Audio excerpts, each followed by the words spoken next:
Bonjour à tous. Je suis Sophia, responsable des analyses chez jctwim.com. Mon message d'aujourd'hui est le suivant. Vous êtes passionné par le trading de Bitcoin, mais vous avez sans cesse l'impression de naviguer en eau trouble dans un environnement macroéconomique incertain et une volatilité accrue sur les marchés financiers. Aujourd'hui, nous allons relever ensemble un défi majeur. Voici le problème. C'est clair que dans un contexte économique instable, il devient de plus en plus difficile de discerner les catalyseurs imminents qui pourraient booster ou freiner le marché du Bitcoin. Ce manque de clarté génère des doutes persistants et une peur paralysante de ne pas savoir comment analyser et interpréter correctement les signaux. Sans une méthode de décision fiable, vos investissements peuvent rapidement se transformer en paris risqués. Et les conséquences sont lourdes. Imaginez le stress de voir vos décisions influencées par l'incertitude quotidienne, avec la peur constante de manquer un mouvement décisif.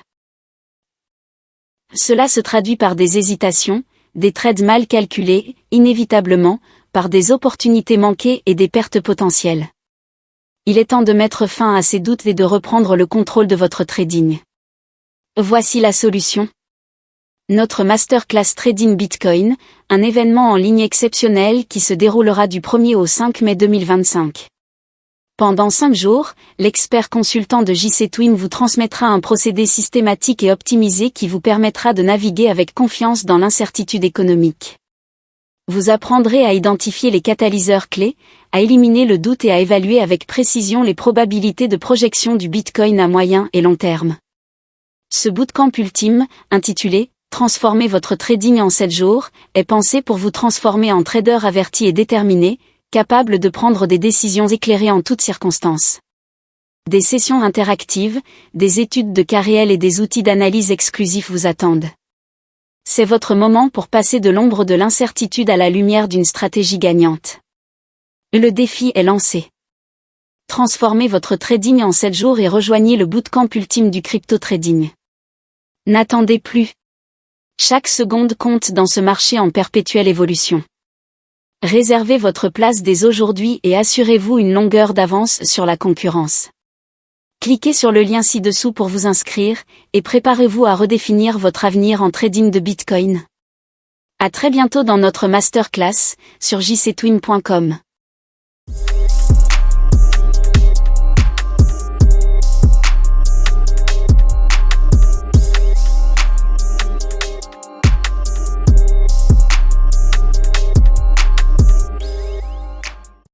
Hey YouTube, vous ne pensez quand même pas qu'on allait vous laisser partir comme ça? C'est très mal nous connaître.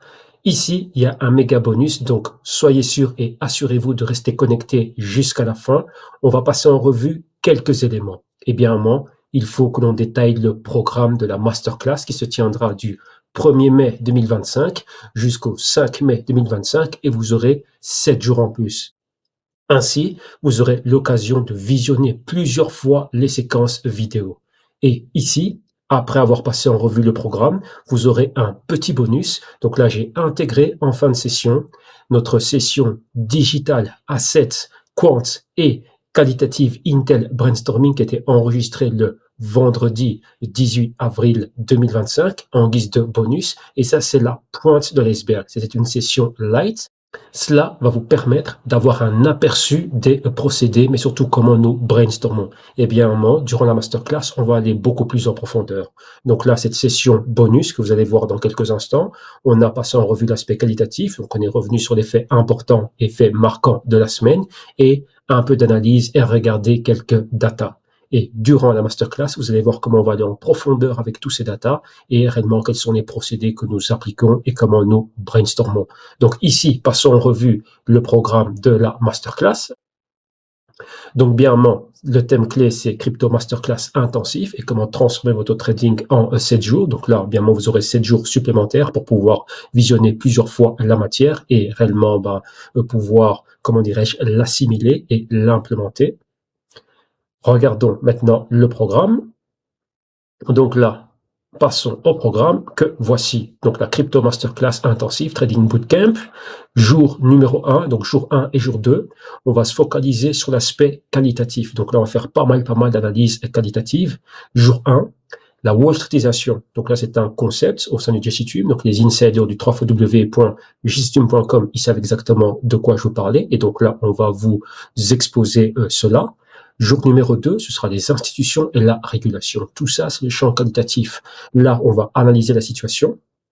Petite rétrospective, on va revenir en arrière, voir comment les choses ont évolué. Lorsque je parle de Wall Streetisation, c'est tout simplement le Bitcoin, comment il a été créé. Donc Satoshi Nakamoto, fin 2008-2009, et réellement, on en est où en 2025? Mais il y a eu un changement. Ce qui fait que Wall Street, si vous voulez, s'est approprié, s'est accaparé le BTC, et ils l'ont transformé en ce que vous connaissez aujourd'hui, ce qu'on appelle le fameux Digital Gold. Mais à la base, ce n'était pas cela. Donc là, rendez-vous durant la masterclass, on va aller beaucoup plus en profondeur dans ce thème, et c'est de là que l'on va extraire des catalyseurs. Donc jour 1 et jour 2, focus sur l'aspect qualitatif. Jour 1, la Wall Streetisation. Jour 2, institutions et régulation, évidemment sous l'administration Trump 2.0.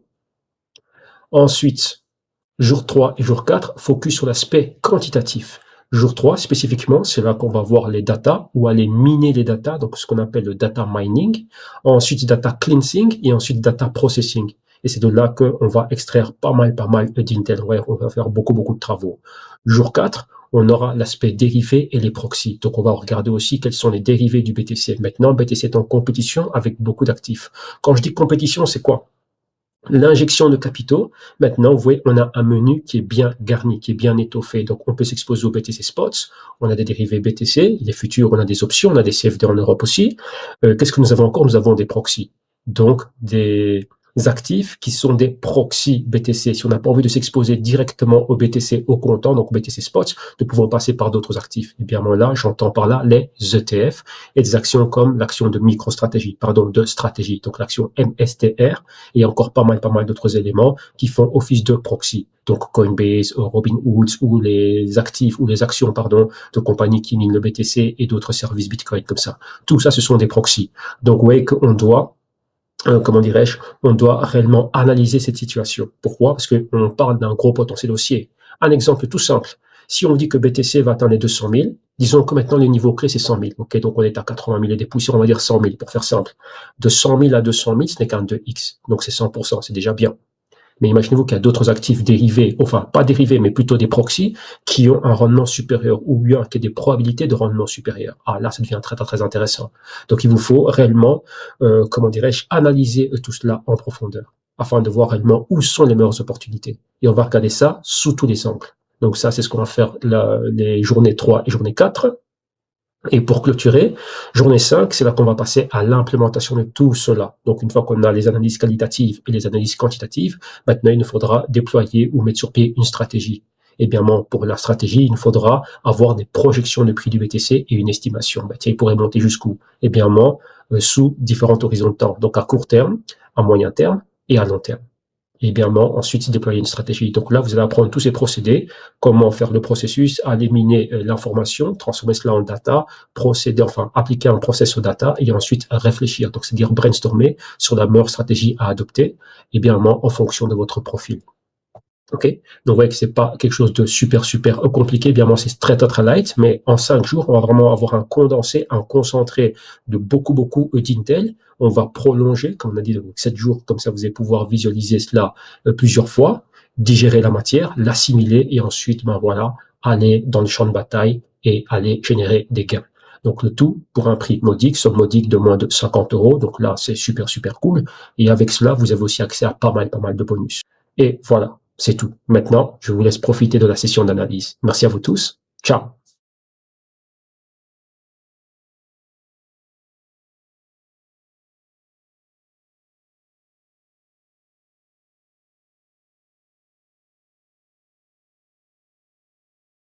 Maintenant, ça y est, on y va. Et une fois de plus, bienvenue à vous tous. Avant de commencer, nos avertissements comme tous les jours. Donc, rappelle que l'objectif des rapports d'analyse est strictement informatif et éducatif. Ceux-ci doivent être considérés comme un élément de recherche et de développement et ne doivent en aucun cas être interprétés comme une recommandation d'investissement ou une incitation à reproduire des opérations et toute autre stratégie mentionnée ou illustrée dans les programmes et au cours des sessions.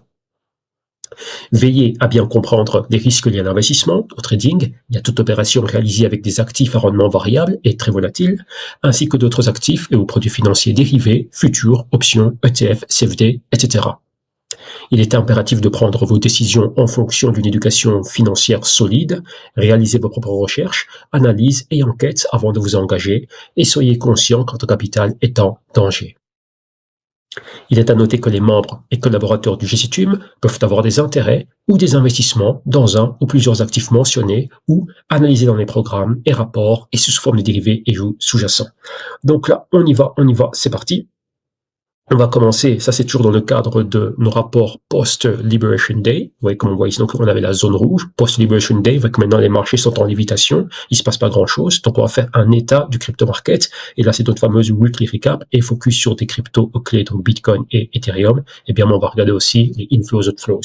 D'abord, on va commencer par de l'intel qualitatif, donc une méga note. Donc voici une analyse combinée couvrant deux axes importants pour l'écosystème crypto en 2025. Le lancement prochain de l'ETF VanEck On-Chain Economy, donc le Node, et la perspective sur les niveaux de support clés pour le Bitcoin.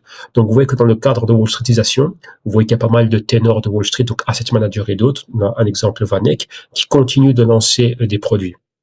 Donc là, c'est très, très, très intéressant. Donc vous voyez que maintenant, avec ce que eux sont en train de faire, est-ce que les gros capitaux, donc je parle bien des capitaux, on va dire, des institutionnels et quelques retail, donc quelques particuliers aux États-Unis, qu'est-ce qu'ils vont faire maintenant? Est-ce qu'ils vont plutôt choisir de s'exposer directement dans l'actif, donc je parle du BTC, ou vont-ils passer par tous ces proxys? Donc vous voyez que c'est très intéressant d'étudier ces proxys, on va revenir sur tous ces points et en faire pas mal de synthèse lors de notre masterclass. Et là, c'est là qu'il y a des comparatifs avec le gold. Rappelez-vous, lorsque on parlait du BTC comme étant le fameux digital gold, qu'est-ce que je vous disais toujours? C'est bien et c'est pas bien. Pourquoi? Parce que regardez ce qui arrive au gold lorsque le GLD et d'autres ETF ont été lancés. Rappelez-vous que ça, c'est, si vous voulez, c'est un mécanisme de captage de capitaux. Qu'est-ce que je veux dire par là? Au lieu de prendre vos euros ou vos dollars et les échanger directement contre du gold, donc lingots, onces d'or, etc., donc des pièces, on passe par un produit de Wall Street. Et donc là, ce sont les asset managers qui captent des capitaux et qui, eux, ensuite, vont acheter le gold et le gardent pour vous. C'est pour ça qu'on paye des frais de gestion, commission et pas mal d'éléments comme ça. Maintenant que ça, c'est arrivé au BTC, vous voyez que, comme je dis bien, on l'a Wall Streetisé. Est-ce que c'est toujours, on va dire, aussi attrayant et aussi sexy d'être exposé directement au BTC? Pour les puristes de la blockchain et fidèles à l'école et la vision de Satoshi Nakamoto, ils se diront, ouais, parce que c'est décentralisé, parce que si, parce que ça. Qu'est-ce qu'on disait à l'époque? Not your Bitcoin, non, not your keys, not your Bitcoin. Donc, détenir ton Bitcoin, avoir ton wallet et tout ça. Mais on peut dire la même chose pour le gold, qui réellement a des lingots d'or et des pièces d'or chez soi. On peut en avoir quelque peu, mais il y a pas mal de problèmes de sécurité et tout ça. Donc, il vaut mieux faire confiance à un asset manager. Et vous voyez que le Bitcoin, lorsqu'on l'a dévêtu, si vous voulez, comment dirais-je, de la vision de Satoshi Nakamoto et qu'on lui a adossé et apposé l'étiquette Digital Gold, tout a changé. Et si on parle de Digital Gold et qu'on veut qu'il y ait beaucoup plus de flux de capitaux, d'injection de capitaux dans cet actif, il faut qu'il soit Wall Streetisé. Donc, être enveloppé dans des produits de Wall Street. Un enveloppement, ça veut dire un wrapper. Donc, wrapped, W-A-R-P-P-E-D. Donc, wrapped Bitcoin. Ça, c'est ce qu'on voit dans les DeFi, mais en jargon de Wall Street, c'est enveloppé dans un produit de Wall Street. Et donc, quoi, ce sont des ETF. Ce qu'ils appellent les ETP. Exchange Trading Product. Ou Exchange Traded Product, plutôt. Oui. Donc, tout ce brainstorming, c'est super, super important. Et rappelez-vous que VanEck, en 2018, on avait fait une session. Donc là, pour ceux d'entre vous, les insiders de l'époque, vous saurez exactement de quoi on parle. Vous avez dit que lorsque on commençait déjà à spéculer sur les ETF, VanEck était les premiers qui étaient sortis avec des ETF 1x2, enfin 2x3, x4, x long et short, aux côtés des Gemini. Donc là, l'exchange des frères Winklevoss avait déjà déposé des ETF et avec d'autres ETF ultra sexy. Oui. Et maintenant, oui, il continue à alimenter le marché en produits, mais si vous voulez bien, c'est proxy, c'est BTC, mais ça s'éloigne du BTC, d'où proxy. Donc, quand je dis proxy, c'est pas une injection directe dans le BTC, mais on passe par un véhicule d'investissement qui, lui, investit dans le BTC. Et comme je l'ai dit, très peu de personnes lisent les prospectus. On avait fait le travail ici, dans les phases de crypto markets qu'on a fait en 2023, où on avait déjà commencé à lire les prospectus de l'ETF de BlackRock avant qu'il ne soit lancé. Et en 2024, on avait continué d'actualiser, l'interprétation et l'analyse de ces prospectus. Donc, quand je dis 2023, c'était fin 2023. Vous voyez, juste avant que ce soit lancé. Donc, c'est très, très, très, très important de comprendre tous ces points et vous voyez que là, ça continue. Okay. Donc, on y va. Premier point, VanEck On-Chain Economy. Donc là, c'est le Node. Donc ça, c'est leur produit qui est un ETF pour suivre l'économie on-chain. Donc c'est très intéressant tout cela. Donc, présentation et objectifs, lancement et structure. VanEck prévoit de lancer le 14 mai son ETF à gestion active nommé VanEck On-Chain Economy, donc Note. Ce fonds, qui bénéficie de l'approbation de la SEC, donc c'est très intéressant. La SEC a approuvé déjà les ETF Spot 2024, donc celui de BlackRock, et a accepté la conversion du trust privé de Grayscale, donc le GBTC, en ETF Spot qui se négocie sur le New York Stock Exchange. Très intéressant. Donc maintenant, vous voyez que là, c'est approuvé par la SEC. Et rappelez-vous que récemment, nous avons eu la confirmation de la nomination de Paul Atkins comme étant le nouveau SEC Chair. Donc très intéressant. Là, on avait fait aussi son profil lors d'une vidéo qui est disponible publiquement sur YouTube où je parlais des capitaux de Silicon Valley, de Wall Street contre la Maison Blanche. Et on avait passé en revue le profil de l'administration Trump 1.0 et là 2.0. Donc là, ici, ce n'est pas étonnant pour nous. Donc, reprenons. Ce fonds qui bénéficie de l'approbation de la SEC aura des frais de gestion de 0,69%, donc soit 69 points base, et offrira une exposition à un portefeuille diversifié composé d'entreprises liées aux actifs numériques. Donc, qu'est-ce qu'il y aura dedans? Est-ce qu'il y aura du mining? Est-ce qu'il y aura Coinbase? Est-ce que ci? Est-ce que ça? Ça va être très intéressant, on verra ce qui se passe. Composition du portefeuille, Notes devrait détenir entre 30 et 60 actions parmi diverses catégories, plateformes d'échange et gestionnaires d'actifs numériques, mineurs de crypto-monnaies et centres de données. Vous voyez que c'est très intéressant, c'est Bitcoin mining, donc Bitcoin hash rate, en plus de HPC, High Performance Computing. Infrastructure énergétique et semi-conducteurs, matériel informatique et actifs liés au rail de la finance traditionnelle, donc TradFi, secteur de consommation et jeux vidéo, produits d'exposition indirecte via jusqu'à 25% d'ETP, de crypto-monnaie, donc Exchange Traded Product de crypto-monnaie. Et si vous avez remarqué, ça, ce produit, c'est un proxy, mais il s'éloigne des cryptos. Entre 30 et 60 actifs. Maintenant, ce sera quoi la pondération? Et vous avez vu que là, les plateformes d'échange, yes, et gestionnaire d'actifs numériques, ok. Donc là, ce serait peut-être Galaxy. Là, Exchange, on a Coinbase, et ensuite quelques mineurs crypto, Marathon, etc. Mais tout le reste ici, quoi? Bien, on a besoin d'énergie pour les data centers, on a besoin de semi-conducteurs, mais ensuite quoi? On a besoin de cloud aussi, pas mal d'éléments comme ça, mais vous voyez qu'on s'éloigne de plus en plus. Et c'est ça, tout ce côté Wall Streetisation. On s'éloigne de plus en plus, et ensuite on retombe dans les mêmes travers que dans lesquels était le monde avant l'avènement du Bitcoin. N'oubliez jamais la vision originale de Satoshi Nakamoto. C'est très, très, très important. Okay. Et là, vous voyez qu'on se donne complètement et on n'est plus dans un cas de figure où on est directement exposé au BTC, mais on passe par les produits que Wall Street nous offre et avec dans ces produits-là, voilà ce que vous voyez là. Okay. Donc tout ça, c'est intéressant. On va continuer à suivre cela. Ensuite, avantages et enjeux. Selon Matthew Siegel, responsable de la recherche sur les actifs numériques chez VanEck, l'objectif est d'offrir aux investisseurs une exposition active aux sociétés qui bâtissent l'économie numérique de demain. Vous voyez que dans ça, l'économie numérique de demain, on dilue le Bitcoin dedans, ou les blockchains et tout ça.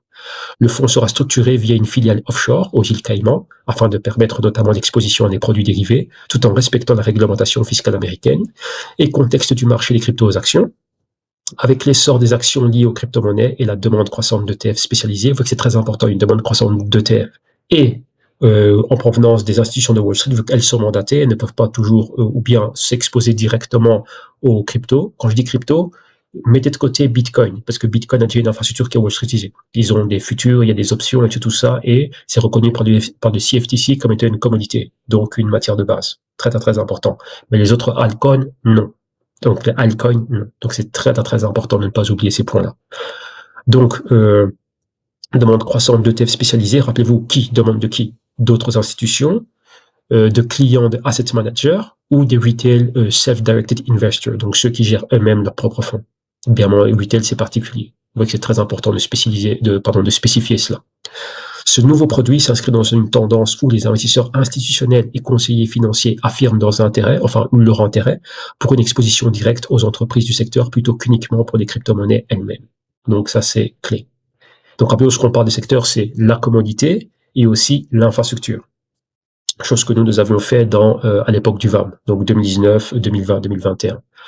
Deuxième point maintenant, perspective sur le plancher, donc le support du Bitcoin et l'absence de véritable capitulation. Donc, est-ce que le niveau actuel, vous voyez que le BTC est en lévitation, donc là j'ai les prix ici, on va regarder le BTC, il est à 84 000, on va dire 84 900, donc disons 85 000. Est-ce que ce niveau est la zone et le support ultime? Et à partir de maintenant, il va rebondir. Il n'y a pas qu'il a subi le choc. Voilà pourquoi ce que l'intitulé de nos sessions, c'est Post-Liberation Day. Donc c'est après le 2 avril. forte corrélation entre le BTC et le stock market, comment tout a chuté, inversé à la montée en puissance de la volatilité, que ce soit le VIX ou le VXN. Et évidemment, vous avez vu que les deux autres mousquetaires, hein, que vous savez très bien, c'est qui? Bon, ça c'est l'indice du dollar et le yield de 2-year. Bon voilà, là ils sont corrélés MAGA, ils ont chuté aussi. Maintenant, BTC, est-ce que ce niveau, c'est le niveau ultime? Donc le niveau de support, est-ce qu'à partir de ce moment, ok, on pivote et on repart à la hausse? Vous voyez que notre masterclass, on va repenser et aller bien plus en profondeur pour répondre à cette question et mettre à jour nos procédés. Donc, niveau de 65 000 comme repère de capitulation. Donc là, c'est un niveau clé. Donc, par rapport à 85 000, on pourrait encore perdre 20 000 $ et atteindre cette zone. Ça, c'est selon l'analyste on-chain James Check, le véritable plancher pour le Bitcoin. Donc, c'est-à-dire le véritable support pour le Bitcoin pourrait se situer autour des 65 000 $. Cette valeur représente le coût de revient moyen des investisseurs actifs et même les détenteurs de longue date, dont le coût moyen peut être proche des 67 500, comme le rappelle la stratégie de Michael Saylor, donc Michael Saylor, PDG de stratégie. Donc cela pourrait se retrouver sous l'eau si le BTC descendait en dessous de ce niveau. Donc c'est très important. On voit que ça, ce sont, je dirais pas que c'est pas correct, mais pas, c'est bien aussi d'écouter ce que pensent ou les inputs d'autres analystes et tout ça. Mais la clé, comme je vous le dis toujours en avertissement en début de session, vous-même vous devez savoir estimer le BTC et faire vos recherches et analyses, compter sur ça. Pourquoi? Parce que vous avez une situation bien particulière. Ça, bien Vanek, et peu importe cet analyste qui sait, tout ça, vous voyez que ce sont des opérateurs institutionnels. Maintenant, la clé, c'est quoi? Là, lorsqu'on parle de ce niveau, si quelqu'un qui est rentré à 8 000 ou 10 000 ou qui a acheté du BTC à 700 $, c'est pas son problème.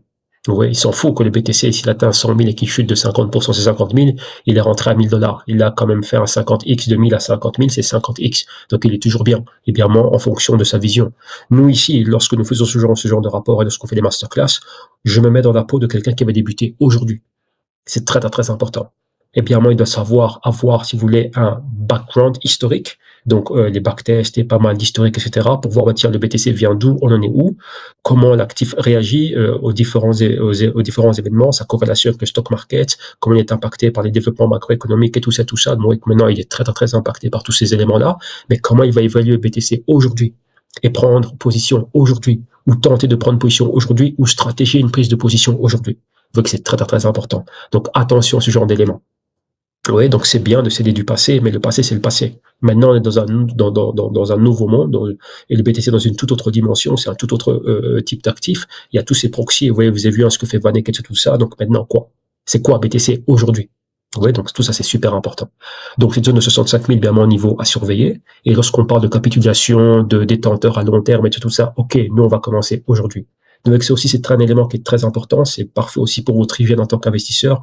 Toujours réévaluer la situation. Ne pas s'endormir sur ses lauriers et se dire, ok, ça y est, tout va bien. Non, tout ne va pas bien. Il faut toujours être en état d'alerte. Ok. Donc, point suivant. Consolidation et support à long terme. La longue période de consolidation observée en 2024, avec le Bitcoin oscillant entre 50 000 et 70 000 $, a établi une base de soutien solide. Donc ça, c'est le niveau de support. James Check suggère qu'une nouvelle baisse en dessous des 65 000 pourrait marquer la véritable phase de capitulation. Donc, en gros, qu'est-ce que veut dire capitulation? Ça, c'est des holders à long terme, il y a une dynamique de marché différente maintenant. Vous avez le marché dérivé qui impacte le marché spot. Vous avez vu que lorsqu'il y a des gaps dans les futurs, le spot tend à combler ces gaps.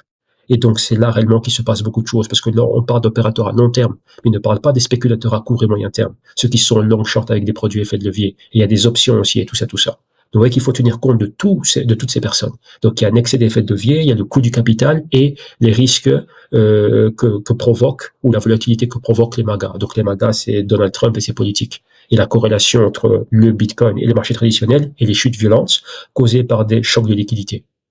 Donc, il faut tenir compte de tous ces points-là. Okay. Donc ça, c'est une vision, c'est un point sur 360. On doit tout regarder à 360 degrés. Ça, c'est 1 degré. Donc James Check suggère qu'une nouvelle baisse en dessous de 65 000 pourrait marquer la véritable phase de capitulation, mais il anticipe également un soutien significatif dans la fourchette de 49 000 à 50 000. Rappelez-vous comment mon niveau clé, c'était des 50 000. Ça, c'est un niveau que je vous ai commenté au quotidien, donc on a fait pas mal d'analyses à ce niveau-là. Ensuite, le tout est lié au lancement de TF en 2024 et à un objectif de capitalisation d'environ 1 000 milliards de dollars. Donc voilà en gros ce que nous pouvons commenter. Ensuite, scénario de déclin extrême, bien qu'une baisse jusqu'à 65 000 pourrait initialement être ressentie comme douloureuse pour l'investisseur moyen, donc clairement le retail, qui n'a aucune idée de ce qu'il est en train de faire. C'est pas une injure ou une insulte, mais c'est la réalité. Il n'a pas de processus, il sait pas exactement comment analyser les choses correctement. D'où ça, c'est les services que nous nous offrons. C'est pour ça qu'on fait ces masterclass. Et comme je l'ai expliqué, il y a pas mal d'insider masterclass qui me dit, bah, tiens, est-ce que tu pourrais refaire le même type de masterclass mais avec les cryptos? Vous voyez que moi, je suis axé très macro et tout ça, ce qui fait que ça, c'est pas très sexy pour l'opérateur moyen parce qu'ils n'ont pas cette compréhension. Et ça, c'est pas ce qui court dans YouTube, les lives que vous voyez là, ou les influenceurs sur TikTok, Instagram, etc. C'est pas ce niveau d'intel qu'ils apportent. Vous voyez, moi, je viens d'un autre monde et voilà, j'ai un autre type de clientèle. Et ceux qui sont curieux, qui veulent s'initier, ben voilà, ils viennent et ils trouvent leur compte avec les services que nous offrons, mais pas le grand public. Donc, c'est très, très, très important. Eux, ils sont encore axés analyse et technique. Et là, ils en sauront beaucoup. Donc, beaucoup qui sont venus au masterclass ont vu exactement, bah, c'était quoi le poids, si vous voulez, de l'analyse technique au sein d'un système. Comme je dis bien, c'est les 99% des particuliers regardent tout ce qui se passe dans les graphiques. Mais les graphiques, c'est entre 1 et 5%. Pour moi, c'est 5% de tout le système, de tout le processus. Et les 95% restants, bah, rien. D'où ils se focalisaient sur la pointe de l'iceberg, la partie visible de l'iceberg. Ça, c'est pour les analyses. Mais le reste, ils n'ont aucune idée de ce qui est en train de se passer. Ce qui fait qu'ils sont toujours en retard lorsqu'il y a des méga chocs. Chose que me commandent souvent certains d'entre vous insiders lorsque vous communiquez avec moi. Qu'est-ce que vous me dites toujours? Lorsque des baisses des marchés, qu'est-ce qu'on voit? Ben, tous ceux qui font des lives et les influenceurs et tous ceux qui sur YouTube et tout ça, ben, ils disparaissent. On les voit plus. On ne comprenne pas ce qui est en train de se passer. Lorsque le Bitcoin est haussier, on a une journée haussière, ok, ça y est, on est de retour en mode to the moon. Ou si maintenant on voit que des plateformes comme Coindesk, Cointelegraph couvrent pas mal d'éléments macro, mais vous voyez que c'est très light, c'est très soft ce qu'ils commentent au niveau macro. Oui, on peut parler des taux d'intérêt, oui, ceci, cela, etc. Ah, Trump a fait baisser les marchés financiers, mais quoi? Vous voyez que c'est pas profond. Il n'y a aucune substance à ce niveau-là. Ok? Et il y a des méga lacunes et des méga carences en termes d'initiation et bien moins de savoir-faire.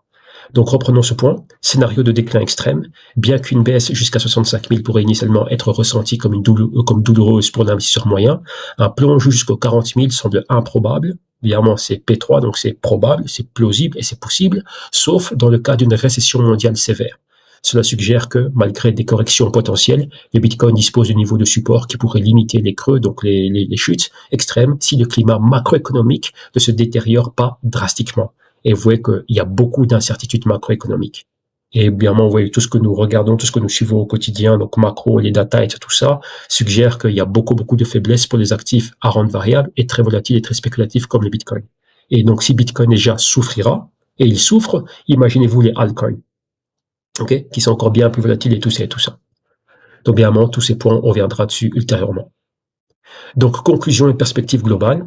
ETF VanEck note, le lancement de VanEck On-Chain Economy représente une étape majeure pour les investisseurs souhaitant s'exposer aux crypto-actions. Ouais, c'est très important, ça, crypto-actions dans un cadre régulé. Ce produit pourrait attirer un flux important de capitaux dans un secteur en plein essor, renforçant la transition vers une économie réellement on-chain. Et pour Bitcoin, niveau de support clé, d'après les analyses, le Bitcoin semble avoir établi des repères techniques importants avec un véritable plancher aux alentours des 65 000. Je dirais pas plancher, ça c'est quelque chose d'intermédiaire. On verra s'il va tenir. Soutenu par une consolidation historique, cette dynamique pourrait rassurer les investisseurs, même en cas de volatilité à court terme, à moins d'un choc économique majeur. Vous avez bien vu que les marchés se sont stabilisés après que Donald J. Trump se soit rétracté. Donc, cette pause de 90 jours dans sa stratégie de négociation via les tarifs. Ok, donc Liberation Day le 2 avril, on a vu l'impact que ça a causé le 3, le 4, le 5, et ensuite, boum, il s'est rétracté. Maintenant, on a 90 jours, si vous voulez, de répit, entre parenthèses. Mais il y a toujours cette incertitude. Oui. Et pour beaucoup, vous avez beaucoup d'économistes et tout ça, je dirais peut-être pas économistes, mais les gens de business comme Jimmy Limond et d'autres personnes et tout ça, qu'est-ce qu'ils disent? Ah bah tiens, on serait déjà en récession, ou une récession, bah tiens, les probabilités ont augmenté. Ouais. Et on sait bien que les tarifs, c'est pas fini.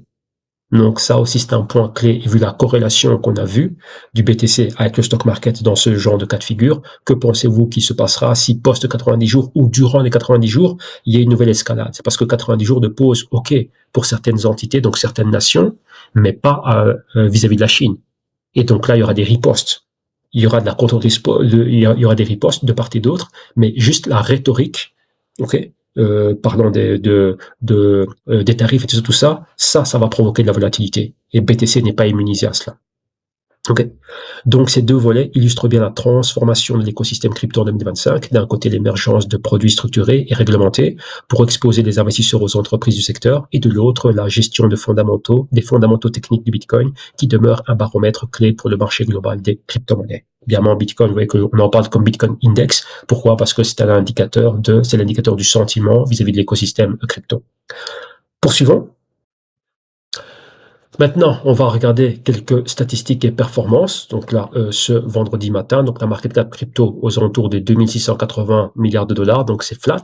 Mais n'oubliez pas que le stock market aujourd'hui est fermé. Évidemment, c'est le Good Friday, donc c'est le vendredi saint, donc il n'y aura pas de négociations aux États-Unis et en Europe et un peu partout à travers le globe. Donc voilà, volume très très très négatif dans les dernières 24 heures. La dominance du BTC est toujours super haute, proche des 63%. Le prix du BTC, on va le voir en technique, donc aux alentours des combien là maintenant? Ouais, 84 000 et des poussières, ça n'a pas bougé. Et le gaz, Ethereum, voilà ce que ça coûte, un cent, c'est des poussières. Maintenant, le sentiment, ça c'est le sentiment des altcoins. On est à 24%, donc on est toujours bearish, donc c'est très très très très bas. Et ça c'est le sentiment pour le BTC, on est à 30%, donc on est en mode fear. Donc en gros, on a peur. Et bien mon BTC, indicateur de l'écosystème crypto au sens large. Donc voilà, donc clairement, on est super super baissier. Poursuivons maintenant. Regardons quelques éléments. Sous les yeux, nous avons un graphique weekly des altcoins. Donc ça, c'est la total crypto market cap de l'écosystème crypto, mais on exclut la market cap du Bitcoin et d'Ethereum. D'où vous voyez qu'on est à 752 milliards de dollars.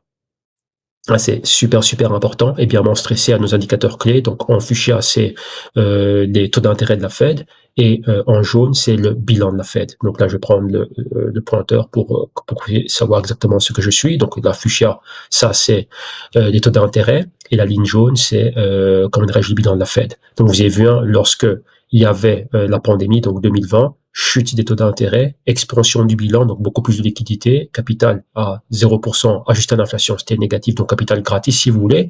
Là, ça a permis ces folies que vous voyez ici. Donc c'était méga hausse parabolique. Q4 2021, fin des politiques monétaires ou annonce des politiques monétaires favorables au marché, donc fin du QE et début du QT, donc l'allègement du bilan, voilà, catapoum, dès le Q4 2021. Très important, vous avez vu qu'on a stagné durant cette phase et vous voyez que c'est corrélé inversement au taux d'intérêt. Maintenant, les taux d'intérêt font mine de baisser, mais rappelez-vous, ça baisse pourquoi? Parce que l'inflation était pratiquement sous contrôle. Maintenant, les tarifs, c'est inflationniste. Et vous avez vu les commentaires de Donald J. Trump et de Jay Powell lors de son interview ou de son panel lors de l'Economic Club. Donc, c'est très intéressant tout cela. Et comme vous l'avez vu, lorsque les taux d'intérêt baissent, ça suggère qu'il se passe quelque chose. La pandémie, c'était le coup de grâce et une économie globale en contraction. Et bien moins la guerre États-Unis-Chine et tout ce qui allait avec. Oui, c'est très important de ne pas oublier ces points-là. Ok. Maintenant, vous voyez qu'on commence à baisser les taux d'intérêt, comme ce fut le cas ici, fin 2019, et ensuite, boum, donc il y avait déjà une contraction économique et on voulait commencer à stimuler l'économie et la pandémie est survenue. Et avec bien moins la ligne turquoise, c'est une méga hausse de la volatilité. Ça, c'est le VXN, volatilité du Nasdaq. Maintenant, aussi, vous voyez que la volatilité génère un pic. Elle n'a pas encore atteint ce pic super haut, donc attention. Vous voyez que maintenant, les tarifs, si vous voulez, ça fait le même effet, si vous voulez, que la pandémie, en termes de dégâts causés dans les marchés financiers. Quand on dit dégâts, c'est choc de liquidité, et bien, voilà, c'est méga chute. Donc, attention à cela. Si la volatilité continue de monter, avec la rhétorique des tarifs et tout ce qui va avec, durant les prochains 90 jours, et la question qu'on a se poser, c'est, et après les 90 jours, qu'est-ce qui se passe? Eh bien, on a vu que BTC, on voit comment dirais-je, on analyse pas mal, mais les altcoins qui sont plus volatiles que le BTC, il se passe quoi? Vous voyez ici, on a exclu Bitcoin et Ethereum. Donc ici, ça pourrait chuter encore bien plus violemment. Ok, vous voyez qu'on était à 1200 milliards. On a chuté exactement de 35%, donc une baisse de 35%. C'est un bear market. Bear market, vous prenez le pic, vous comptez moins 20%. Si vous êtes sous les moins 20%, c'est un bear market par rapport au haut le plus récent. Donc là, on est à moins 35%. Donc c'est clairement un bear market. Et on a une moyenne mobile, c'est celle de 52 semaines, qui indique les 741 milliards de dollars. Vous voyez qu'on est posé pile poil, mais on a déjà pulvérisé cette moyenne mobile. Ouais, donc maintenant, il se peut quoi? Que la chute s'accélère. Avec ce qu'on vit ici, c'est plus ou moins la même chose que ce que nous vivons là. Donc là, je parle du patron. Donc là, ne regardez pas les bilans de la Fed et tout ça. Je parle des patrons donc atteindre un pic et ensuite des éléments qui ont provoqué, comment dirais-je, un choc. Ok, donc là, c'était la hausse des taux d'intérêt et l'allègement du bilan, donc moins de liquidité. Maintenant, les taux d'intérêt sont déjà super hauts. Donc là, les taux d'intérêt ressemblent à ce que nous avons vu ici et un choc. Donc choc, ce serait quoi? Ce serait récession. Ou l'impact des tarifs qui en lui-même est récessionniste et bien inflationniste aussi. Donc ici, attention à ce qui pourrait se passer pour l'alcool. Oui. Et bien, moi, lorsqu'il y a des chutes, ce sont des méga opportunités. La pandémie, c'est une méga opportunité. Pourquoi? S'il y a une méga chute et que par après, maintenant, J-Paul vient à la rescousse en baissant les taux d'intérêt, donc la ligne fuchsia, et comment dirais-je, en refaisant du EQE, donc c'est quoi? On baisse les taux d'intérêt parce qu'il achète des bons, donc il y aura beaucoup plus de liquidité, et là, en gros, les marchés vont se récupérer. Okay. Ça, c'est dans un monde parfait, scénario parfait. Et bien, moi, baisse de la volatilité comme on le voit là. Oui. Donc ça, c'est les scénarios qu'on doit surveiller ça de très près.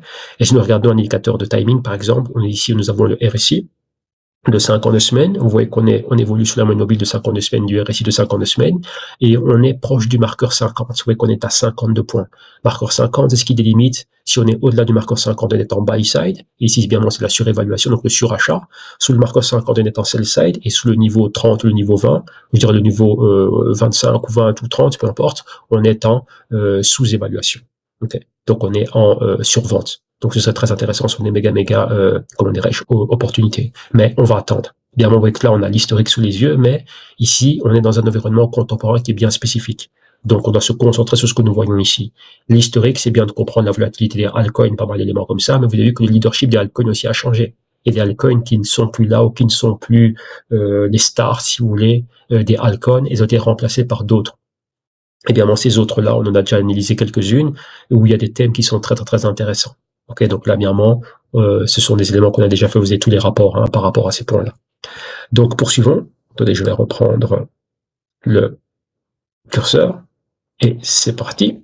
Maintenant, on va passer au segment Asset Management pour voir les ETF Net Flows, bien moins les Inflows, Outflows, des différents asset managers, donc des différents produits ETF. Donc là, c'est bien m'envoyer le 18, mais clairement, le 18, il n'y a pas de négociation, donc c'était les prix au jeudi 17, après la clôture des marchés, donc aux 22h heure de Paris. Donc ici, moi j'ai sélectionné l'onglet Asset Inflows Outflows. Et là, bien vous avez les performances des ETF spots. Mais pas, je me suis focalisé sur les spots. Et là, c'est le dernier prix, donc la cotisation au 17. Okay, donc très, très, très intéressant. Vous voyez qu'en gros, il y a un premium. Donc en gros, ça suggère une demande, mais après, c'est assez light. Et bien en termes de holding, vous voyez que c'est le IBIT de BlackRock qui règne. Donc là, c'est le number one, le ETF number one. Spot Bitcoin, bien évidemment, comme vous voyez ici, avec plus de 572 000 BTC. Et on parle bien d'une target à 1 million de BTC. Vous voyez que maintenant, si vous prenez IBIT, donc BlackRock et MicroStrategy, ou Stratégie maintenant, comme l'entité s'appelle, elle s'appelle comme ça maintenant, à eux deux, ils ont plus d'1 million de BTC. Mais la clé, c'est que BlackRock veut, sur ce que j'ai entendu, des sources et des spéculations, que BlackRock vise le million de BTC, voire même plus. Donc c'est quelque chose de super, super intéressant. Et vous voyez que les autres, c'est pas tellement la joie. Bien, ils ont rajouté pas mal de BTC dans les dernières 24 heures et en weekly aussi. Et d'autres entités comme Fidelity et Grayscale, vous voyez que eux, leur holding BTC est en déclin. Okay. Mais bien, BlackRock, vous voyez que c'est l'entité phare maintenant. Lorsqu'on dit ETF, on pense BlackRock, point.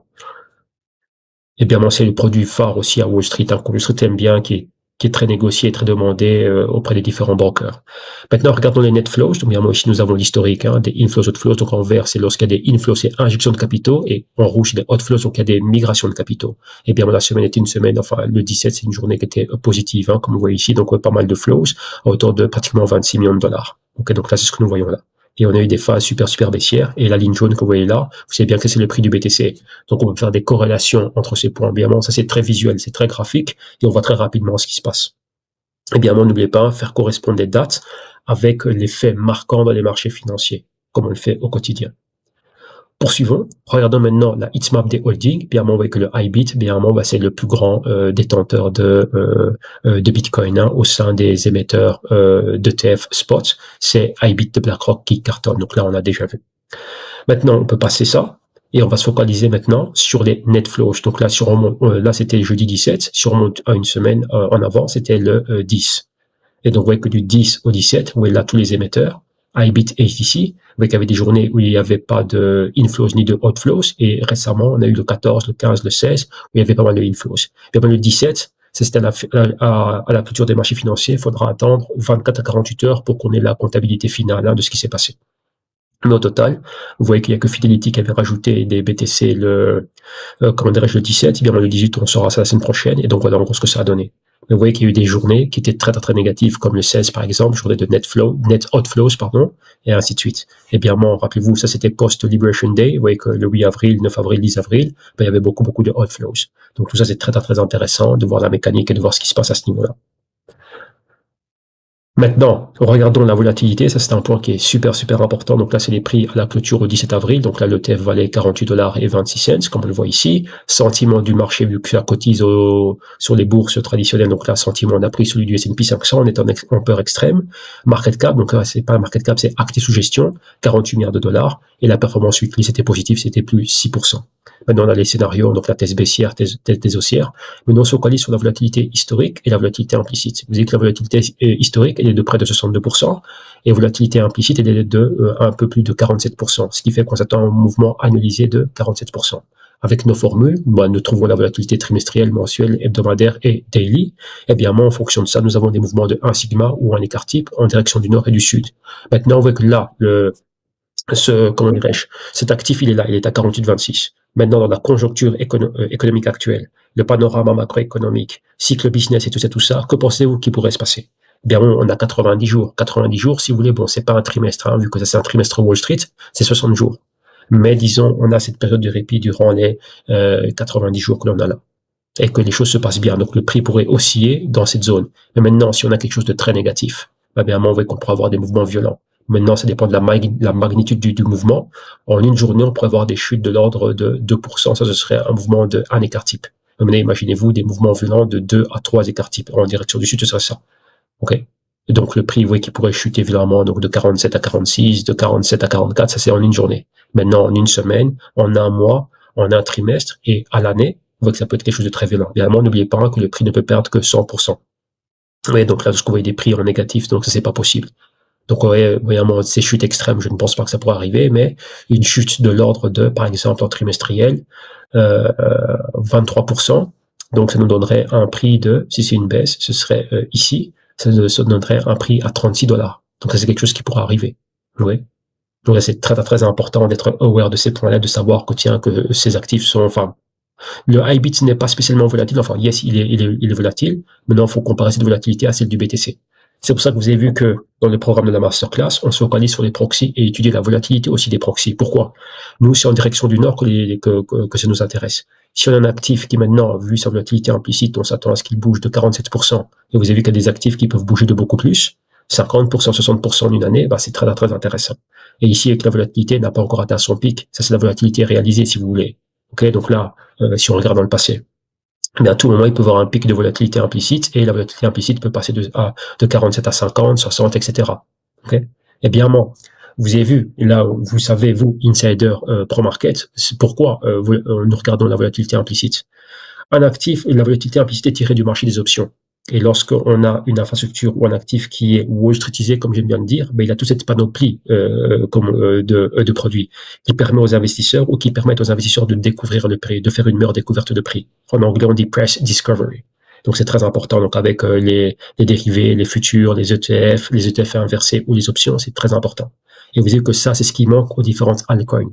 D'où, voilà, parce que je parle toujours de ce Bitcoin qui est Wall Streetisé, parce que lui, maintenant, a toute cette infrastructure que n'ont pas d'autres cryptos. Et pour Ethereum, ça commence. Il y a déjà des futurs, il y a des options sur les futurs, des micro-futurs, pas mal d'éléments comme ça. Il y a un ETF spot aussi qui est là. Il y a aussi quelques dérivés, des CFD en Europe et tout ça, des options aux États-Unis, mais vous voyez que ça prend pas. Quand je dis ça ne prend pas, il n'y a pas encore beaucoup d'injections de capitaux. Et ces types de produits, iBit et d'autres, bon, iBit c'est disponible aussi pour les particuliers, mais vous voyez que les gros asset managers aux États-Unis, ils attendent le feu vert des régulateurs pour pouvoir offrir cela à leurs clients en asset management. Donc les clients asset management de Goldman Sachs, de Morgan Stanley et autres. Et bien, vous voyez que ces entités et ces opérateurs, ils ont toute la gamme de produits pour pouvoir se couvrir et tout ça, donc gérer leurs risques. Donc ça, c'est quelque chose de très, très, très important. Eh bien, on va faire encore beaucoup plus d'études, beaucoup plus poussées. Hein. Donc là, durant la semaine de market class, eh bien, ça c'est focus sur le BTC. Donc maintenant, regardons ce qui se passe en analyse technique. Dans celui on a un graphique daily, nous on a tout historique. Hein. Donc le TF Spot s'était lancé, c'était le 11 janvier 2024, si je dis pas de bêtises. Donc la phase initiale super haussière. Là, c'est lorsque BlackRock avait fini sa phase de glutonnage 1. Et vous voyez que ça coïncidait avec le fameux halving du BTC. Et si vous regardez bien, il s'est rien passé durant le halving. N'oubliez pas que c'est déjà connu. Depuis le white paper de Satoshi Nakamoto, il y avait déjà toute la mécanique halving et tout ça. Donc, c'était pas une nouvelle, ça. C'est un élément clé. Donc, beaucoup s'attendaient à avoir un tout le monde durant cette période. Et niet. Nous, on avait bien anticipé ça en disant, il va rien se passer. Il n'y avait pas les politiques monétaires et tout ça, voilà. Il n'y a pas eu de méga carton. Je vais revenir sur ce point en long et en large, on va regarder cela. J'ai toujours dit que le père de Bitcoin, c'est le QE, donc l'assouplissement quantitatif, et sa mère, c'est la Fed. Parce qu'il est né durant la crise financière 2000-2009, et c'est là que ces banques, les banques centrales globales, et la Fed en particulier, ont adopté des politiques monétaires, c'était du jamais vu, avec un max de liquidité, et ça a été soutenu durant 11 ans, de 2009 à 2011. Donc là, les petites hausses de taux d'intérêt en 2018 et tout ça, c'était autre chose. Et le petit allègement de bilan, qui était court-circuité par la pandémie. Donc on a eu 11 ans de politique monétaire extraordinaire, beaucoup de liquidité, c'est du jamais vu. Mais imaginez-vous BTC évoluer dans un environnement sans ces politiques monétaires. Et donc vous avez vu ce que ça a donné entre mars 2022 jusqu'à lorsque la Fed a commencé à baisser les taux d'intérêt timidement. Ouais. Et les altcoins et tout ça, ils ont pu cartonner dans ce genre d'environnement. Donc c'est très important. Et voilà pourquoi je vous disais que beaucoup d'opérateurs, tous ceux que vous voyez qui ils sont en mode live et tous ces trucs-là sur YouTube et tout ça, leurs analyses ne vont pas en profondeur. C'est juste des graphiques ici, TradingView, regardez pas mal d'éléments. Mais demandez-leur c'est quoi le Sharpe ratio du BTC, pas mal d'éléments comme ça et tout ça, les régressions linéaires du BTC aux côtés d'autres actifs, les optimisations et tout ça, niet, il n'y a rien du tout. Donc ouais que maintenant on a un Bitcoin qui est beaucoup plus sophistiqué et nous devons le regarder de cette manière-là. Parce que ceux qui font la pluie et le beau temps pour cet actif, eux, opèrent de cette manière.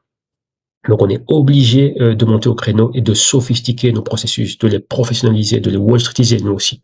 Ok. Donc ici, lorsque nous regardons le iBit, on voit qu'il a chuté de 21% par rapport au pic le plus récent, donc on est clairement en bear market aussi, et il évolue sur les 2 moyennes mobiles, et bien nous avons la moyenne de 20 jours qui a plongé sous celle de 60 jours, donc ça c'est très très baissier.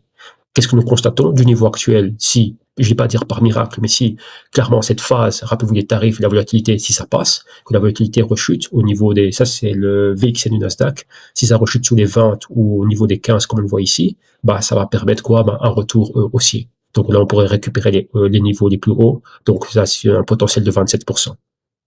N'oubliez pas maintenant que vu qu'il y a des dérivés, des futurs et tout ça, ces petits 27% peuvent être magnifiés. Si on opère avec des CFD, si on opère avec des options, pas mal d'éléments comme ça.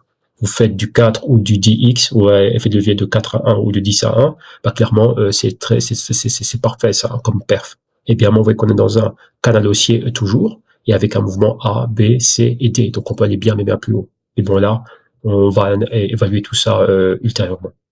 Donc voilà, en gros, pour le iBit, évidemment, attention au choc baissier. Terminons maintenant par de l'analyse technique. Et donc là, price action et analyse technique pour BTC et F. On va faire que ces deux cryptos aujourd'hui. Eh bien, BTC, c'est aussi c'était un petit avant-goût de ce qui viendra lors de notre fameuse session de la semaine, enfin des 5 sessions masterclass. Ici, commençons par Bitcoin. Donc, on commence par la volatilité. Vous voyez qu'ici, on a le prix du BTC, donc 87 000 et des poussières au moment de la capture écran. Sentiment, on a vu, on est à 30, donc on est en fear. Market cap, 1 690 millions et des poussières. Et performance weekly, positif. Vous voyez que pratiquement identique que la performance du iBit de BlackRock. Évidemment, nos thèses baissières, donc le choc de liquidité. Max Bearish, ce serait une récession et des tarifs de Trump. Donc là, vous voyez qu'on va voir ce que ça va donner au bout des 90 jours. Thèse haussière, Trump 2.0 et tout ce qu'il veut faire pour les cryptos. Donc la régulation et tout ce qu'ils ont, vous voyez que crypto, Bitcoin, Strategic Reserve et tous ces trucs-là. Et bien, le FOMO. Okay. Et bien, ici, accompagné de quoi? Politique monétaire favorable. Si d'ici 3 mois ou 6 mois, la Fed baisse les taux d'intérêt, bien, ça va alimenter de FOMO. Ouais, donc ouais, que tout ça c'est le fuel qui va alimenter la volatilité et bien mon BTC pourrait décoller en direction du nord. Donc la volatilité historique et implicite, on la tire de Deribit. Deribit, rappelez-vous, et c'est un marché de futurs, mais spécifiquement d'options. Et on peut aussi aller sur bar chart, regarder l'open interest et la volatilité historique comment dirais-je, des options sur les futurs et micro-futurs. Mais oui, que je préfère tirer ça directement de Deribit. C'est un marché d'options dédié pour le BTC. Okay. Et évidemment, lorsqu'on parle des futurs, ce serait de l'open interest des futurs ou les options qui se traitent directement sur le CME. Mais les options, elles sont très peu tradées sur le CME. Là où on traite le plus les options Bitcoin, c'est sur Deribit, d'où on utilise cette volatilité historique et implicite. Okay. Donc vous voyez que ça change pas. Si vous regardez bien en termes de performance et de potentiel, de performance, c'est pratiquement identique à la volatilité historique et implicite du iBit. Donc si on analysait un mouvement de 48%, est-ce que 48% c'est quelque chose de sexy? Vous voyez que c'est ça, avec que beaucoup sont trompés par le prix, parce qu'ils entendent 100 000, un exemple. BTC, s'il passe de 100 000 à 1 million, c'est bien, d'ici 2030 ou je ne sais quoi. C'est un 10x. Mais nous, on vous a montré qu'il y a des actifs qui font du 10x en 3 mois, en 6 mois, etc. Mais il faut les trouver. Il y a des altcoins aussi qui font ça, mais l'altcoin, j'y toucherai pas. Moi, j'y touche pas. À certaines altcoins et meme coins, je ne sais quoi, qui opèrent dans des exchanges exotiques. Pourquoi c'est pas liquide et il y a beaucoup de manipulation. Mais dans le stock market, bourse traditionnelle, il y a des actifs qui font du DX. Il y en a eu pas mal avec récemment, tout ce qui était ordinateur quantique, informatique quantique et pas mal d'éléments comme ça. Cybersécurité, tout ça, et des entités qui ont cartonné violemment. Donc la clé, c'est ça.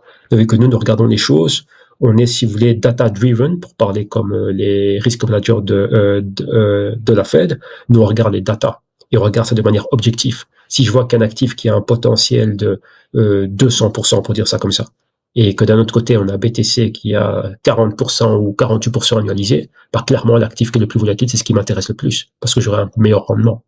Évidemment, c'est à moi à contrôler cette volatilité ou on tire avantage de cette volatilité. Faut pas acheter aveuglément. Je dois voir en gros, bah, c'est quoi mon horizon de temps et qu'est-ce qui peut se passer à court terme, à moyen terme et à long terme. Si j'ai une opération à long terme, je dis, OK, mais il faut définir c'est quoi long terme. Long terme, ça diffère pour beaucoup d'opérateurs. Pour beaucoup d'opérateurs, 1 an, c'est long terme. Et pour d'autres opérateurs, 1 an, c'est du court terme.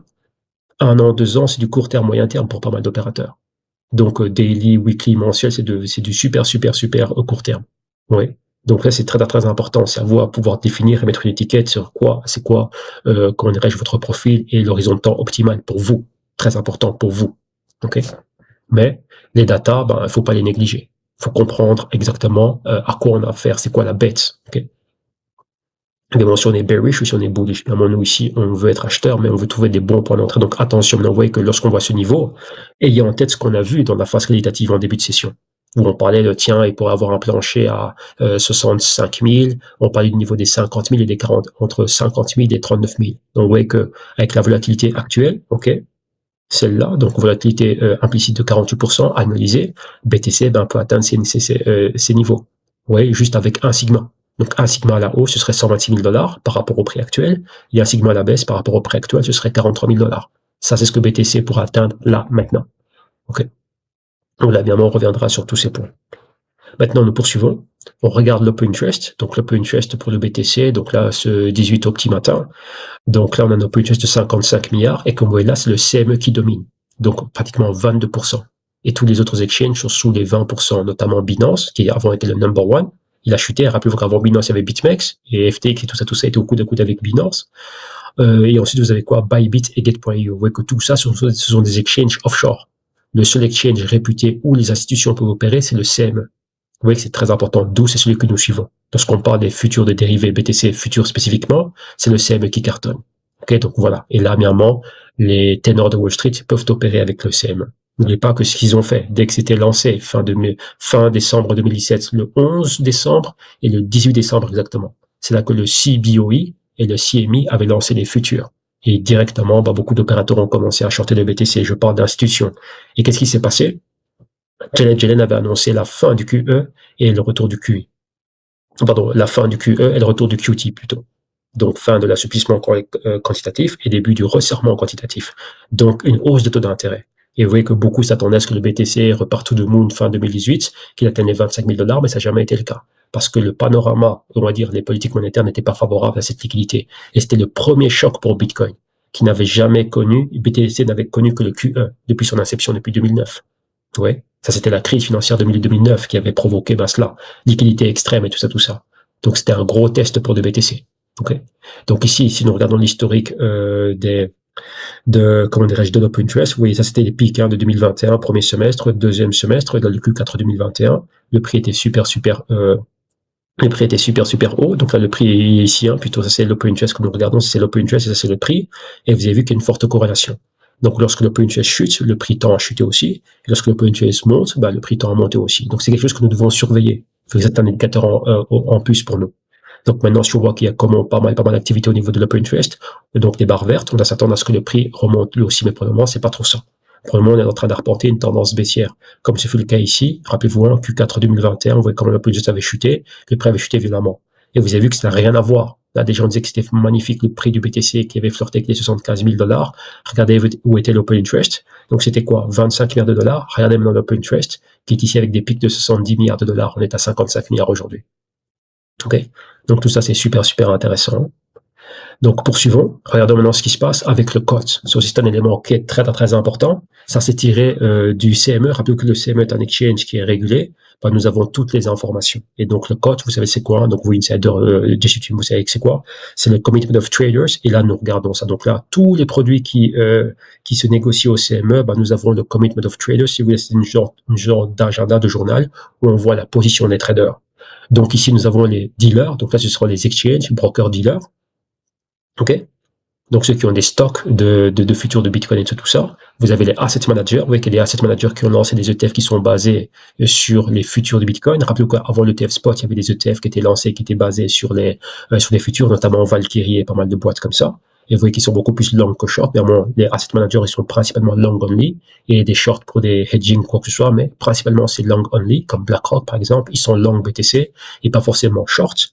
Et les leverage funds, c'est ce qui nous intéresse. Parce que ça, ce sont les hedge funds qui sont à la fois bullish et bearish. Donc, en gros, long short. Et qu'est-ce que vous voyez ici? Beaucoup plus de contrats short. Maintenant, ça ne dit pas toute l'histoire. C'est pour ça qu'il vous faut aussi regarder les proxys.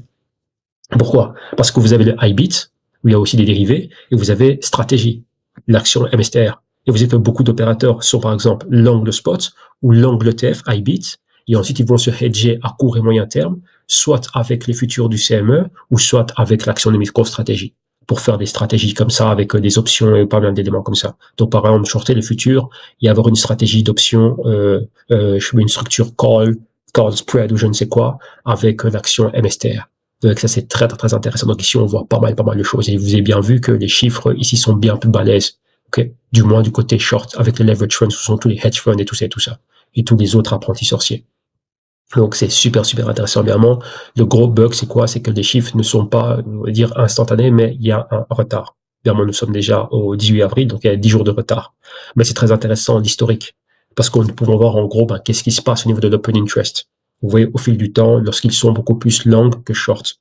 Et donc aussi, c'est quelque chose de très, très, très intéressant. Et vous voyez que maintenant, la majorité sont beaucoup plus short que long. Évidemment, ça, c'était les chiffres au 8 avril. Okay. Donc ici en dessous nous avons le graphique Bitcoin CME. Évidemment vous connaissez ce graphe, c'est un graphe weekly. Il n'y a pas la date lorsque ça s'est lancé, c'était fin 2017. Et on voit clairement tous les éléments que j'ai expliqués avec le méga choc ici au Q4 2018. Évidemment là il y avait beaucoup de choses qui se passaient. C'était le point culminant de l'intensification de la guerre commerciale États-Unis-Chine. Et il y avait aussi le fameux fork BCH, ABC et Bitcoin SV. Okay, donc Bitcoin Satoshi et tout ça, il y avait un gros bug aussi avec Ethereum et une méga chute. Et bien on n'avait pas atteint les 25 000 $ que tout le monde espérait fin d'année. Okay. Donc ici toujours stressé à nos éléments clés. Donc là les taux d'intérêt de la Fed, le bilan de la Fed et moyenne mobile de 52 semaines et un RSI de 52 semaines comme d'habitude. Donc là on a le niveau le plus haut. Rappelez-vous, ce que vous voyez ici le 4 novembre, c'est Trump. Donc Trump a généré ce méga mouvement haussier. 2024 ici vous avez l'engouement pour les ETF. Regardez après rien du tout. Halving, aucun effet. Et comme on le voit, du pic au niveau actuel, une baisse de moins 24%. Donc, pic, moins 20%, bear market. On est clairement dans du bear market. Et vous voyez qu'on est toujours au sein d'un grand canal haussier qui a débuté ici. Donc, j'ai pris le Q4 2018. Donc, on a des phases A, B, donc support, résistance, support du canal haussier. Pas de résistance, mais vous voyez qu'on a quoi? Des traits discontinus verts ont joué le rôle, ont fait office de résistance intermédiaire du canal haussier. Et on est dans la moitié inférieure de ce canal. Et vous voyez que le rôle du support a été tenu par la moyenne mobile de 52 semaines, qui joue le rôle de support parfaitement. Vous voyez? Donc maintenant, qu'est-ce qui se passe si on pulvérise ce support? Vous voyez qu'on a été rejeté à la résistance intermédiaire. Si on pulvériserait ce support, donc la moyenne mobile de 52 semaines, qui a dit clé 77 000 $, la clé c'est quoi? C'est retour ici. Potentiellement de retour ici. Et là, c'est le niveau des 50 000. Et vous avez vu que c'est le même niveau qu'on a analysé, enfin du moins qu'on a commenté dans la note qualitative en introduction. Donc c'est très, très intéressant. Donc là, ce scénario, voir le BTC chuter à ce niveau-là, est-ce que c'est plausible? Yes. Maintenant, si on couple ce niveau des 50 000 et qu'on retourne en arrière et que nous regardons la volatilité, on vient ici et on regarde, tiens, est-ce qu'il pourra atteindre 50 000? 50 000, yes. Avec un mouvement d'un segment en direction du sud, on y est. Oui, ça c'est le niveau qu'on voit ici, les 43 milliers des poussières, donc une chute de 48%. Ça c'est volatilité annualisée. Voilà en gros le niveau qu'on pourra atteindre le BTC. Oui, donc c'est P3 comme je viens de le dire, c'est possible, c'est plausible et c'est probable. Maintenant, il faut que le catalyseur. Donc là, ce serait notre thèse baissière, choc de liquidité, récession et tarif. Et boum, mouvement de 1 sigma, un écart type. Voilà en gros on pourrait atterrir. Évidemment avec des mouvements violents, de la volatilité annualisée, de la magnitude de la volatilité annualisée. Donc, je pense qu'il n'y a pas plus que ça à commenter pour le BTC. Donc, il y a pas mal de niveaux à surveiller. Et vu que on a déjà commenté pas mal de points en note durant la note, enfin pas mal de points vus dans la note qualitative. Donc là, ici, nous pouvons poursuivre. On reviendra dessus ultérieurement. Et bien, on ira bien plus en profondeur lorsqu'on va passer en revue, enfin, durant la masterclass. Regardons maintenant ce qui se passe pour Ethereum. Donc là, le prix d'Ethereum, donc là, on était sous les $1 500. Sentiment, on a pris le sentiment des altcoins, donc là, 24 points, donc on est en sentiment bearish. Market cap, pratiquement 191 milliards de dollars. Performance hebdomadaire, plus 4,21%. Et ici aussi, vous voyez que là, on est focalisé sur le prix des futurs de F. Et pour la volatilité historique et implicite, on les a tirés de Deribit, vu que Ethereum, la deuxième crypto qui a une infrastructure qui est très, très, très avancée, et il y a déjà, en plus des futurs, nous avons les options. Okay. Donc c'est un point clé. Donc options sur Deribit, hein, ça c'est la plateforme number one pour les options. Et là, il y a aussi pas mal d'institutions qui peuvent opérer sur cette plateforme-là. Donc maintenant, regardons ce qui se passe. Volatilité historique, 105%. Et volatilité implicite, donc la future volatilité, 70%. Donc qu'est-ce que nous constatons? Ethereum est bien plus volatile que le BTC. Donc déjà, si je dois faire un choix entre les deux, lequel de ces deux cryptos aussi a les bons catalyseurs? Donc, ils ont pratiquement les mêmes catalyseurs. Donc, là, la liquidité, d'un côté, enfin, ça, c'est thèse bearish, mais thèse haussière. Donc, Trump 2.0 est super bon pour les cryptos. Donc, la régulation de ce qui va avec. Ensuite, la régulation qui va provoquer du FOMO. Et on peut rajouter politique monétaire favorable de la Fed. Donc, là, retour du QE. Bon, je dirais pas QE à hauteur de 0% de taux d'intérêt. Là, vraiment, il faudrait une grosse récession ou une dépression provoquée par les fameux tarifs. Mais ici, juste baisser les taux d'intérêt, ce sera pas mal. Mais n'oubliez pas, lorsqu'on parle de régulation, c'est pour les gros acteurs. Donc, qui dit gros acteurs, ce sont les institutions. Et vous voyez que les institutions, malgré les taux d'intérêt où ils sont, ça ne les a pas empêchés de pumper l'action de Palantir, pumper MicroStrategy, pumper, enfin quand je dis pumper, c'est des méga hausses, hein, Nvidia et tout ce qui est exposé au thème IA. Ça n'a rien empêché. Et vous voyez que c'est principalement des large cap, méga cap. Donc des entités qui peuvent naviguer cet environnement. Mais tout ce qui est bas de mid cap, small cap, micro cap et nano cap, pas bien du tout. Et lorsqu'on parle de small cap, micro cap, nano cap, c'est les market cap identiques à celles des altcoins. Pas Ethereum, mais à moi Ethereum, vu que c'est près de 200 milliards de dollars. Ethereum, ce serait une large cap, méga cap dans le stock market. Je parle de altcoin ultra sexy et tout ça, tout ça. Ok. Donc des protocoles DeFi, des projets NFT, des meme coins et pas mal d'éléments comme ça. Bien, les meme coins, c'est encore un autre cas à part. Mais oui, des projets solides, layer 1, layer 2, plateforme Web 3 et tous ces trucs-là, etc. Ouais. Donc ça, ce sont des éléments qui sont super importants, avec le background macroéconomique est très important et la conjoncture actuelle et la tournure que prennent les événements dictés par les magas, donc Trump 2.0. Évidemment, là, je vous casse la tête avec ça au quotidien. Donc c'est un point clé.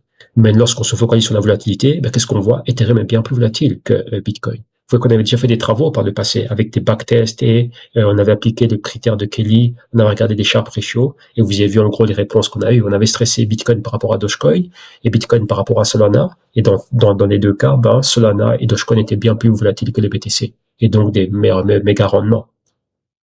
Bitcoin, c'est la crypto la plus populaire et c'est celle qui peut capter beaucoup de capitaux de Wall Street.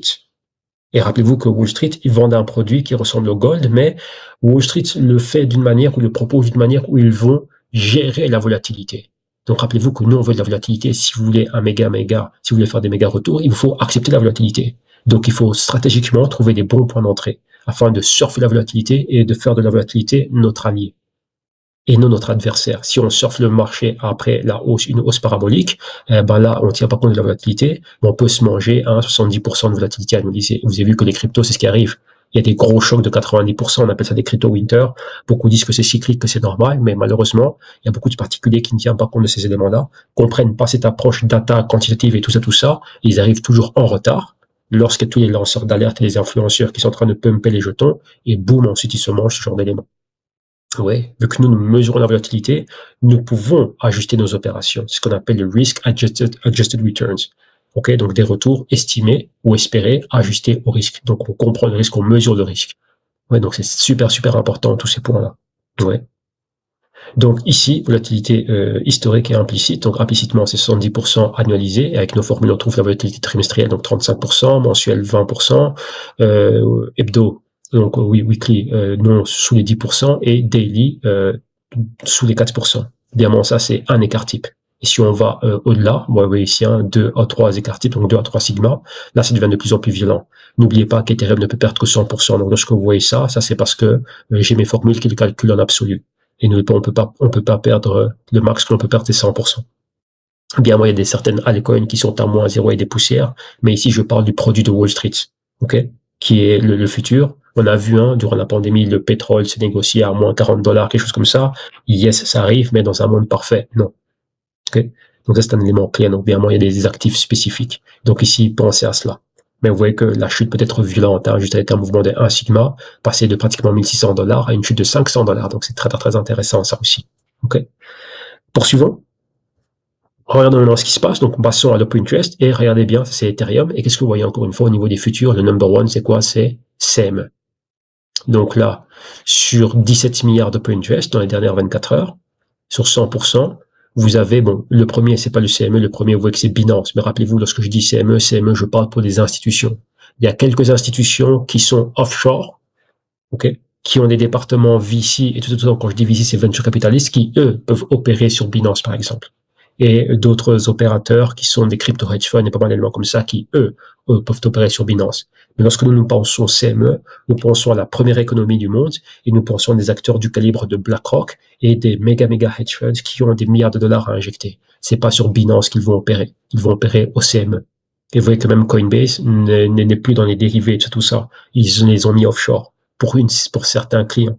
Mais avec la régulation, si elle est favorable, c'est une question de temps, ils vont ramener tous les dérivés, le trading des dérivés, tout ça, onshore.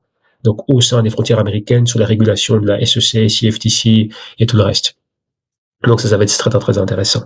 Donc, ici, le CME, c'est quelque chose qu'on doit surveiller. Vous avez vu que comment dirais-je, pour Ethereum, c'est pas le même cas de figure que pour Bitcoin. Bitcoin, c'est déjà très, très, très adopté, donc je parle des futurs et tout ça. Donc, à partir du CME, mais pas encore pour Ethereum. Ok? Donc, on peut dire qu'il n'y a pas encore cette méga participation institutionnelle. Lorsque nous regardons le Pinterest, comme il a changé de 2021 à 2024 et 2025, vous voyez que c'est le jour et la nuit, c'est balèze. Ici, on était sous les 10 milliards de dollars de Pinterest. Bien, on parle des futurs ici. Et regardez maintenant, on est à 30 milliards de dollars. Donc, on a fait un 3x. Bien, maintenant, on est ici. On est à combien? 17 milliards sous les 20, mais c'est déjà bien plus haut. Ok. Ça, c'était vraiment le pic du pic durant cette phase de méga volatilité durant le Q4, Q3, Q4 2021. L'année 2021 tout court. Maintenant, vous avez compris aussi qu'est-ce qui se passait en 2021. Je parle là des politiques monétaires. Et donc maintenant, méga chute de l'open interest et méga chute du prix de l'Ether, qui chute encore bien plus violemment. On venait des 4000 dollars. Donc de 4000 dollars et se retrouver à 1000, je ne sais combien, des poussières, c'est qu'on a chuté violemment. Donc on est sur les 2000 dollars, une chute de plus de 50% pour le F. On va voir ça maintenant, parce qu'on va regarder l'analyse technique. Là, c'est juste un constat de ce qui se passe. Et terminons par un graphique weekly. Bien, ici, c'est les futurs Ethereum en provenance du CME. Vous voyez que là, la date où c'était lancé, donc bien, on n'a pas le même historique. C'était courant 2021 que ça a été lancé. Donc là, courant du deuxième semestre 2021, juste avant le méga pic, et ensuite la méga chute. Et vous voyez que j'ai pas pris le pic qu'on avait atteint, donc c'était les 4900, presque 5000 dollars. Moi, j'ai pris le niveau de 2024. Okay, qui est le niveau actuel, bien le haut qu'on a actuellement, et une chute de 61%. Bien la chute sera encore plus grave si je prends le pic le plus haut, mais ici je prends 2024, avec la phase Trump, c'était ici le 4 novembre, vous voyez comment on est monté, et rappelez-vous que 2024 c'était quoi? Cette hausse, c'était quoi? Ça c'était l'anticipation des ETF, et aussi d'un autre côté les politiques monétaires, donc on parlait d'une baisse de taux d'intérêt, des gens ont spéculé sur ces points.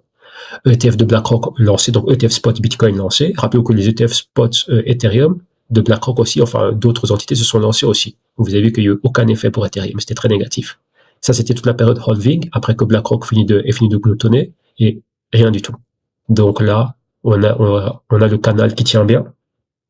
Support, résistance, support. Résistance, cette fois-ci, elle est horizontale et non diagonale, et boum. Pulvériser le support principal et atteindre un niveau historique de support. C'est cette zone ici des 1500 et des poussières. C'était le niveau du Q3, Q4, enfin deuxième semestre 2023. Donc de retour dans cette zone. Avec des gaps baissiers violents. Bien ici, on pourra avoir un retournement de situation, on a encore un autre gap baissier ici. Et rappelez-vous ce que j'ai commenté pour le Bitcoin. Lorsqu'il y a des gaps au niveau des futurs, le spot tend à revenir retester ou combler ces gaps. Vous voyez que la chute que nous vivons, c'est déjà là, c'est la même chose ici. On a vu une chute similaire. Évidemment, le niveau était un peu plus haut. Mais ici, c'est pas fini. nous avons un méga choc. Rappelez-vous qu'ici, en 2022, c'était quoi? L'abandon des politiques favorables au marché, donc du stimulus de la Fed, Q4 2021. Première hausse de taux d'intérêt, c'était en mars 2022. Regardez ça ici, tatapoum. Très important. Si on regarde le RSI, on voit ici, on est en territoire de sell side, donc on est sous le marqueur 50. Donc ici, vente, et vous voyez comment ça peut continuer à se dégrader, et plonger en sous-évaluation. Donc ce serait très intéressant pour le F. Vous voyez qu'historiquement, vous voyez qu'on n'a pas beaucoup d'historique pour le RSI de 52 semaines avec les futurs d'Ethereum. Futurs paiements qui proviennent du CME. Si on prend Binance, ce sera autre chose. Okay. Mais ici, moi, je me focalise sur tout ce qui est pro-institution. Donc c'est ça, n'oubliez pas que mon cadre à moi, c'est quoi? C'est l'Intel, c'est la Wall Streetisation. N'oubliez pas ça. Donc ici, chute, et apparemment, c'est pas fini. Vous voyez, lorsqu'il y a des mèches côté sud, c'est quoi? Il y a pas mal de shorters qui prennent des bénéfices, et ensuite il y a un léger pivot. Vous voyez qu'on a les phases A, B, C et D. Et donc ça continue. Ici, c'est exactement la même chose. Vous voyez, chute, prise de bénéfice des shorts, regardez bien à une zone historique, donc support historique, boum. Ensuite, là, récupération, donc encore une autre phase baissière. Prise de bénéfice, on tâtonne quelque peu et ensuite boum, on continue. Là, il y a une prise de bénéfice. On verra maintenant combien de temps cela va durer. Mais vous voyez qu'on a pas mal de doji, donc pas mal d'indécision. Maintenant, vous voyez que la balle est dans le camp des magas, avec leur rhétorique tarif et tout ça. Et le crypto market est fort corrélé. Et ici, c'est pas la même liquidité que les futurs du Bitcoin. Et bien, mon Ethereum est bien plus volatile que BTC. Donc, la chute peut être violente ici. Target, pourquoi pas les $1000? $1000, si vous regardez bien, c'est pas une zone anodine. C'est quoi? C'est tout simplement ici une zone historique. Donc les bas de 2022, c'est ça, fin du premier semestre 2022, après le changement des politiques monétaires, et fin 2022. Ok, donc fin du premier semestre et fin du deuxième semestre. Et là, c'est le niveau clé ici avec les séquences Fibo. Faut qu'on arrive à 996, on peut arrondir à $1000. Ça, c'est une zone que Ethereum pourrait atteindre. Et bien, rappelez-vous, c'est pas la fin du monde. Hein. Nous, s'il y a cette chute, je pense pas qu'Ethereum va disparaître. Il y aura un méga retournement de situation et passer de cette zone des $1000, récupérer les hauts, chose qu'Ethereum a déjà fait. Là, ça a pris beaucoup de temps. Maintenant, imaginez-vous, si réellement les tarifs impactent l'économie au niveau ratio et tout ça, et qu'ensuite nous avons simultanément une politique monétaire favorable, donc le retour du QE, on verra à quelle magnitude, combien de baisses de taux d'intérêt. Je pense pas qu'on va retrouver du 0% de taux d'intérêt, mais déjà une baisse, ce serait pas mal. Mais surtout dans le cas d'Ethereum, ce sera la régulation et l'entrée de beaucoup plus d'acteurs, et que Ethereum, son offre soit étoffée, et qu'elle soit étoffée onshore aux États-Unis, régulée et tout ça. Donc CME, Coinbase et le stacking aussi, ça va générer une méga demande pour le F. Et bien tout ce qui est propulsé, applications, DeFi et tous ces trucs-là, ça va être super intéressant. Donc, il y a pas mal de catalyseurs qui sont très positifs, mais rappelez-vous maintenant, c'est une question de timing. Et maintenant, les catalyseurs, comment dirais-je, ils ne font pas effet. Ils ne sont pas assez costauds pour renverser la tendance. La tendance imposée et la cadence imposée par les magas et leur rhétorique tarif et tout ce qui va avec. Donc, il faut être très patient et très stratégique. Vous avez vu qu'après cette chute de 61%, récupérer les hauts, bon là j'ai mis les hauts historiques, enfin pas les hauts historiques, mais les hauts de 2021, vous voyez qu'on parle quand même de 200%. Donc, vous voyez que c'est bien plus sexy que le BTC, parce que le BTC, si vous prenez 100 000, de 100 000 à 200 000, c'est un 100%. Mais ici, Ethereum a un potentiel de 2x. Et s'il va bien plus bas, donc $1000, de $1000 à $4000, il y a un 4x. Donc, vous voyez que là, c'est encore plus sexy. Maintenant, BTC, quoi? Oui, BTC 10x, il attendait 1 million dans combien de temps? Moi, je parle de niveau qu'on a déjà vu et qu'on pourrait retester. Maintenant, vous avez vu qu'on a la volatilité d'Ethereum, qui, yes, est volatile. Maintenant, cette volatilité sera alimentée par quoi? Et sera alimenté par des catalyseurs. On a des catalyseurs qui sont palpables, régulation, tout ce qu'on a commenté, tout ça. Et d'un autre côté, on va rajouter à ça le stimulus. Et le FOMO aussi va arriver.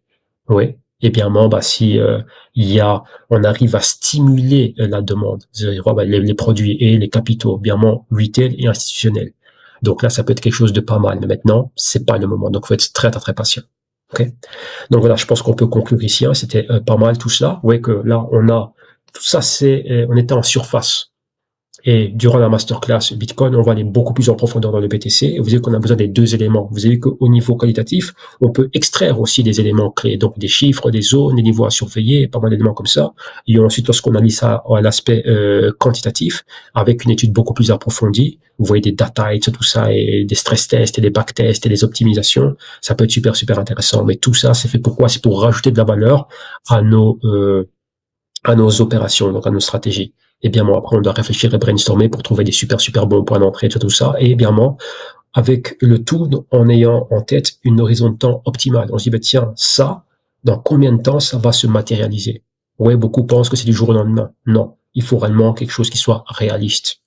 Et bien tenir compte des risques qu'on va rencontrer en cours de route. Ok. Donc ça, c'est notre job au quotidien. Donc là, Insider, vous passez un excellent week-end. Vu que cette session aussi a quelques parties, quelques portions de cette session, je pense que l'entièreté est disponible aussi dans la promo pour la masterclass. Donc ceux qui ont regardé ça, ben voilà, vous avez vu en gros comment nous réfléchissons au quotidien. Et bien moi, il y a des phases où nous montons au créneau, on augmente l'intensité et on fait des rapports bien plus approfondis. Et donc là, on ouvre les portes pour vous et pour que vous puissiez voir cela durant nos sessions masterclass. Ok. Donc voilà, focus, DOD, excellent visionnage, passez un bon week-end et on se reverra très bientôt. Pour les insiders, on se revoit dès lundi. Merci à vous tous. Ciao.